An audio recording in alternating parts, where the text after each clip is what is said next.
No calamity befalls a Muslim but that Allah expiates some of his sins because of it, even though it were the prick he receives from a thorn. No fatigue, nor disease, nor sorrow, nor sadness, nor hurt, nor distress befalls a Muslim, even if it were the prick he receives from a thorn, but that Allah expiates some of his sins for that. The example of a believer is that of a fresh, tender plant, which the wind bends sometimes, and some other time it makes it straight. And the example of a hypocrite is that of a pine tree, which keeps straight till once it is uprooted suddenly. If Allah wants to do good to somebody, He afflicts him with trials. Feed the hungry, visit the sick, and set free the captives. If you wish, be patient, and you will have entered paradise. Whenever fever attacked Abu Bakr, he would recite the following poetic verses. Everybody is staying alive among his people, yet death is nearer to him than his shoelaces.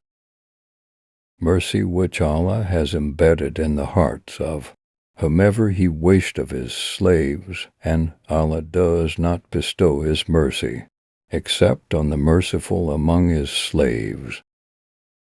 Narrated Abu Huraira, the Prophet said, "There is no disease that Allah has created, except that He also has created its treatment." The Prophet said, "The real patience is at the first stroke of a calamity." The Prophet said, "He who takes back his present is like him who swallows his vomit." The Prophet said, "None of you will have faith till he wishes for his Muslim brother what he likes for himself." The Prophet said to Abu Dhar, "Listen and obey your chief even if he is an Ethiopian with a head like a raisin." Allah's apostle said, "You will be rewarded for whatever you spend for Allah's sake, even if it were a morsel which you put in your wife's mouth." The Prophet said, "A time will come when one will not care how one gains one's money, legally or illegally." May Allah's mercy be on him who is lenient in his buying, selling, and in demanding back his money. The Prophet said, "Iman has over 70 branches, and modesty is a branch of Iman." The Messenger of Allah said, "The best of you are those who are best to their womenfolk." The Messenger of Allah said, "When you weigh, allow more." The Messenger of Allah said, "Give the worker his wages before his sweat dries." Messenger of Allah, which act in Islam is the best?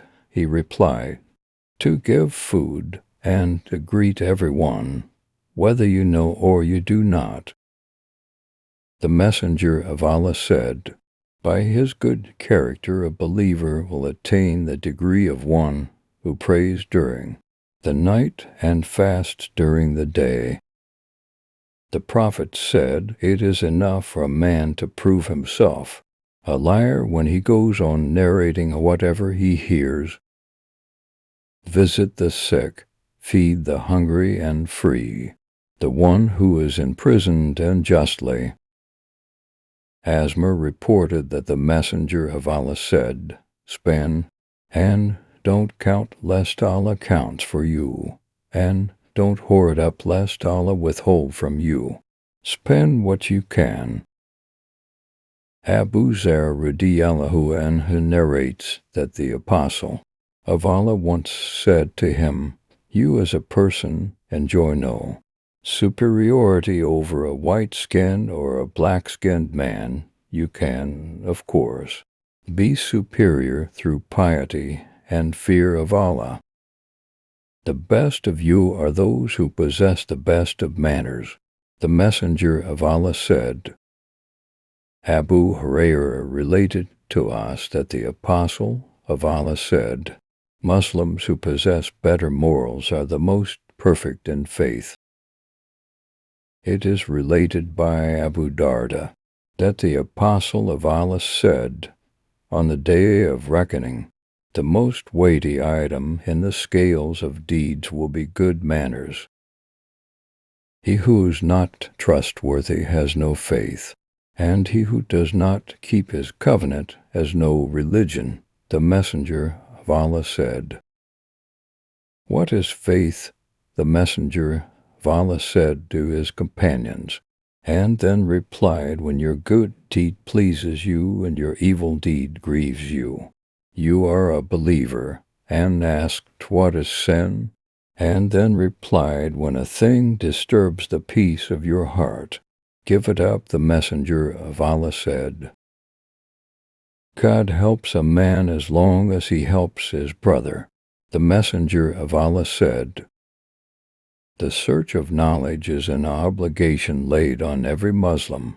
The Messenger of Allah said, Do not consider any act of kindness insignificant, even meeting your brother with a cheerful face. The Messenger of Allah said, A dirham which a man knowingly receives in usury is more serious a crime than 36 acts of fornication. The Messenger of Allah said, When a man marries, he has fulfilled half of the religion, so let him fear go regarding the remaining half.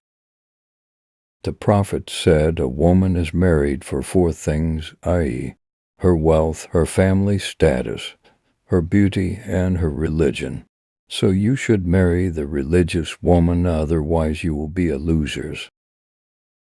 The Prophet once said, O young people, whoever among you is able to marry should marry, and whoever is not able to marry is recommended to fast, as fasting diminishes his sexual power. Muawiyah said, I heard Allah's Messenger saying, If Allah wants to do good to a person, he makes him comprehend the religion. The Prophet said, Religious knowledge will be taken away by the death of religious scholars' ignorance, and religion and afflictions will appear, and higher killing will increase. Prophet Muhammad said, Make your character good for the people. Prophet Muhammad said, Part of the excellence of a man's Islam is that he leaves what does not concern him.